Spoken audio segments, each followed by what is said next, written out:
Yabona hlobo foni ziyakhona man. Hayi ezinye ke zingene emuleni, ezinye ndizitye emlonyeni kodwa foni andanga.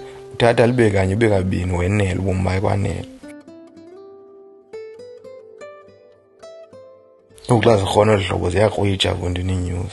Kodwa yona incindi iyandibhida uba incasa ayifani kushiyana noba imithi ehlangulwayo yeyiphi. Ndithathe ke efonini inyamakazi ezibe ndinazo kodwa ndikhuphe nongena apha kule nyamakazi bendifika nayo. Le nto ndiyitshoyo ukuba mna ndithanda inyamakazi ndithanda inyini. Ndithathe le yayisiliwe yahlohlwa ndithathe ngoyigibisela ndiyojonga umoya fondini. Khawuleze ndiyifake nayo emveni koyifaka ndibuyele kulaa nongena ndisuse le ndawo engaphantsi ingumsipha. Lo msipha lo ukhoyo apha ngaphantsi esihlunwini uqina kakhulu kodwa inyama yona ukuthamba ndiyazi uba kutheni ithambe kangaka. Ezi nyama ke sizibiza ngonongena nonophuma. Heyi fondini bombayo lixhelo leqhukwana ndangudyakalashe usemaxhwayeleni.